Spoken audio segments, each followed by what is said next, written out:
বৈধ প্ল্যান্ড নথি ছাড়াই আমতলার কার্যালয় নির্মাণের অভিযোগ। জল্পনা বাড়ছিল যে আমতলায় অভিষেক বন্দ্যোপাধ্যায়ের এই কার্যালয়টি ভেঙে ফেলা হবে। শেষমেশ হলো তাই। ভেঙে ফেলা হলো ডায়মন্ড হারবারের তৃণমূল সাংসদ অভিষেক বন্দ্যোপাধ্যায়ের আমতলার কার্যালয়।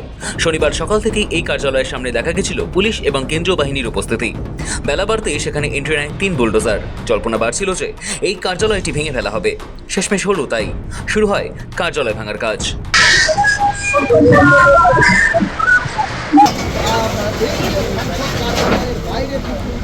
দক্ষিণ 24 পরগনা জেলা প্রশাসন গত 30 জুন প্রথম নোটিশ পাঠিয়েছিল অভিষেক বন্দ্যোপাধ্যায়ের আমতলার কার্যালয়ে। এই নোটিশে কার্যালয়ের নির্মাণ সংক্রান্ত বিভিন্ন নথি ও অনুমোদন নিয়ে ব্যাখ্যা চাওয়া হয়েছিল। পরে 7 জুলাই আরও একটি নোটিশ দেওয়া হয়। পাশাপাশি 15 জুলাই জেলা প্রশাসনের দফতরে হাজির হয়ে বিষয়টি নিয়ে জবাব দেওয়ার নির্দেশও দেওয়া হয়েছিল। আসলে প্রশাসনের দাবি, পরপর 2টি নোটিশ পাঠানো হলেও তার কোনোটির উত্তর দেওয়া হয়নি। জেলা প্রশাসনের দফতরেও হাজির হননি অভিষেক বন্দ্যোপাধ্যায়। এরপরই প্রশাসন আরও কড়া পদক্ষেপের পথে হাঁটার সিদ্ধান্ত নেয়। ফলস্বরূপ শনিবার ভাঙা পড়েছে তৃণমূল নেতার কার্যালয়। শনিবার সকাল থেকেই আমতলার কার্যালয়ের চারপাশে গার্ডরেল বসিয়ে নিরাপত্তা ব্যবস্থা জোরদার করা হয়। ঘটনাস্থলে পৌঁছন পুলিশ ও প্রশাসনের একাধিক উচ্চপদস্থ আধিকারিক। পাশাপাশি দমকল বাহিনীকেও প্রস্তুত রাখা হয়। সেই সক্রিয়তা দেখেই মনে হয়েছিল শনিবারই ওই কার্যালয় ভেঙে ফেলতে পারে প্রশাসন।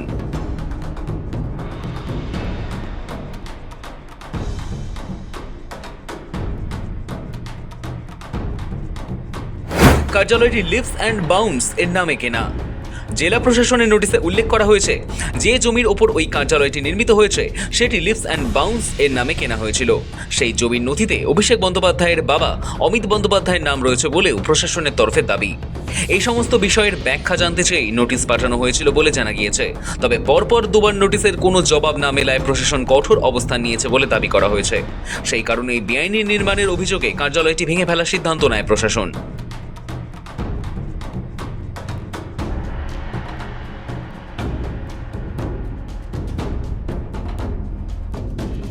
রাজ্যে সরকার পরিবর্তনের পর অভিষেক বন্দ্যোপাধ্যায়ের কলকাতার 2টি ঠিকানাকেও ঘিরে প্রশাসনিক পদক্ষেপের নজির তৈরি হয়েছিল। হরিশ চ্যাটার্জি স্ট্রিট এবং কালীঘাট রোডের 2টি বাড়িতেই বেআইনি নির্মাণের অভিযোগে কলকাতা পুরসভার পক্ষ থেকে নোটিশ পাঠানো হয়।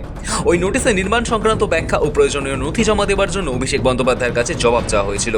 এবার অভিষেক বন্দ্যোপাধ্যায়ের আমতলার কার্যালয়। অভিষেকের আমতলার কার্যালয় ভাঙা শুরু হতেই বিজেপি কর্মীদের মধ্যে উচ্ছ্বাস শুরু হয়। কিন্তু কথা অবৈধের উপরে করেছে তো, এটা পঞ্চায়েত সমিতি জেলা পরিষদের পারমিশন নেই, সেই জন্য প্রশাসন তার ব্যবস্থা নিয়েছে। সেই জন্য সমস্ত মানুষ খুশি হয়েছে যে অবৈধ জায়গার উপরে বিল্ডিং নির্মাণ, এই এত বড় বিল্ডিং করাটা ঠিক হয়নি। সেই জন্যই প্রশাসনের ব্যবস্থা করেছে। দাদা, আজকে এমপি অফিস ভাঙা হচ্ছে, এই নিয়ে আপনার বক্তব্য কি আছে? এটা এমপি অফিস মানে অবৈধ এমপি অফিস, অবৈধ এমপির অবৈধ এমপি অফিস। অভিষেক ব্যানার্জি একটা অবৈধ এমপি, ছাপ্পা ভোটে জেতা এমপি, যে মানুষের গণতান্ত্রিক অধিকারকে প্রয়োগ করতে দেয়নি। ও এখানটায় এই রাতারাতি একটা বেকারিকে পুড়িয়ে, সেই বেকারিটাকে পুড়িয়ে ওই 4তলা অবৈধ বিল্ডিংটা করে, যার কোনো পারমিশন ছিল না। এবং ওই জমিটা কেনা হয় লিভস অ্যান্ড বাউন্ডসের নামে, যেটা হাইকোর্টের থেকে সিজ করা আছে ওই জমিটা। সেই জমিটাকে ইডি সিজ করে গেছে। সেই জমিটার বিল্ডিংটা একটা অবৈধ, সেইটাকে আজকে প্রশাসনের পক্ষ থেকে ভেঙে দেওয়া হচ্ছে।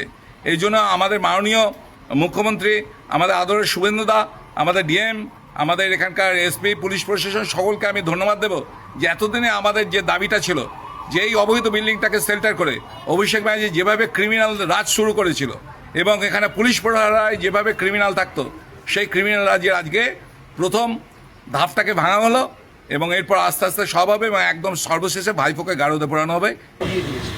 যারা আনন্দে মেতেছেন তৃণমূল কংগ্রেসের পার্টি অফিস ভাঙা হচ্ছে বলে, আর যারা বলছেন অবৈধ, 15 তারিখ হিয়ারিংয়ের জন্য ডাকা হয়েছিল, সেখানেও আমাদের প্রতিনিধিরা গেছিল এবং কিসের বেসিসে কমপ্লেনটা ফাইল হয়েছে, কমপ্লেনের একটা কপি চাওয়া হয়েছিল, সেই কমপ্লেনের কপি জেলা প্রশাসন দিতে পারেনি। এই গত 15 তারিখের কথা বলছি, আজ থেকে 2 দিন আগে, আজকে 18 তারিখে। 2 দিনের মধ্যে একদম 1তলা 2তলা বুলডোজার দিয়ে প্রায় ভেঙে গুড়িয়ে দেওয়া হয়েছে। এবং সেখানে খালি জেলা প্রশাসনের লোক নয়, মানে পুলিশ বা বিডিও বা বিএলআরও, খালি সরকারি আধিকারিক নয়, বিজেপির নেতারা বিজেপির ঝান্ডা নিয়ে গেরুয়া ফেট্টি মাথায় বেঁধে, গেরুয়া উত্তরীয় পরে, মুখ ঢেকে সেই পার্টি অফিসে ঢুকে তাণ্ডব লীলা চালিয়েছে। এই সব ভিডিও আমাদের কাছে রয়েছে। চিফ জাস্টিসের মহামান্য প্রধান বিচারপতি যিনি ওএসডি রয়েছেন, তাকে একটি ইমেল পাঠিয়েছি সমস্ত ভিডিও অ্যাটাচ করে। হাইকোর্টের দৃষ্টি আকর্ষণ করে যত দ্রুত সম্ভব আমরা চেষ্টা করবো এই মামলা মেনশনিং করে শুনানি করা। এবং সুপ্রিম কোর্ট অব্দি আমরা যাব। ভিডিওয় যাদের দেখা গেছে তারা কেউ কিন্তু বাঁচবেন না, আইনের হাত অনেক দূর। যদি ভাবেন যে বিজেপির নেতারা আমাদের বাঁচাবে, আর যারা তৃণমূলের পার্টি অফিস ভাঙছেন, আমি তাদের বলবো যে অনেক অত্যাচার তো করেছেন তৃণমূল কংগ্রেসের নেতাদের উপর, কর্মীদের উপর, পার্টি অফিস ভাঙা, গুড়িয়ে দেওয়া। যে ধারায়, যে আইনে আজকে পার্টি অফিসগুলো ভাঙা হয়েছে না, একই আইনে কিন্তু যখন আবার সরকার পাল্টাবে, বিজেপির একটা পার্টি অফিস বাংলায় থাকবে না। আমি হুঁশিয়ারি দিচ্ছি না, যে আইনে আপনি ভেঙেছেন একই আইন প্রযোজ্য করেই ভাঙা হবে।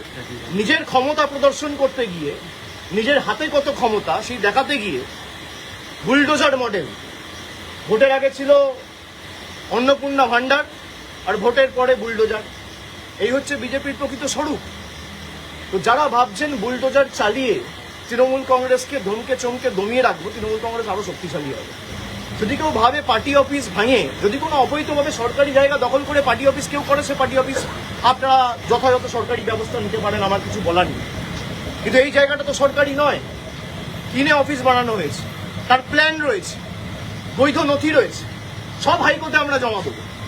তারপরেও আপনারা ক্ষমতা দেখাতে গিয়ে যে পার্টি অফিস ভেঙেছে, প্রত্যেক ক্রিয়া সমান এবং বিপরীত প্রতিক্রিয়া আছে, এটা বিজেপির নেতারা যেন ভুলে না যায়। আর ঈশ্বর সৃষ্টিকর্তা সর্বশক্তিমানের আশীর্বাদে যদি বেঁচে থাকি, ওই যে বললাম, যে আইনের যে ধারায় আপনারা এই অত্যাচারগুলো করেছেন, একই আইনের একই ধারায় 31-এ ফিরিয়ে দেবো, সুদ সমেত। আমতলার এই কার্যালয়কে ঘিরে প্রশাসনের এই পদক্ষেপের ফলে রাজনৈতিক মহলেও জোর চর্চা শুরু হয়েছে। তবে প্রশাসনের তরফে জানানো হয়েছে, নির্মাণ সংক্রান্ত আইন ও বিধি মেনেই পরবর্তী পদক্ষেপ করা হবে। জাহিদ মিস্ত্রি ও সৌভিক সান্যালের রিপোর্ট, সময়, কলকাতা।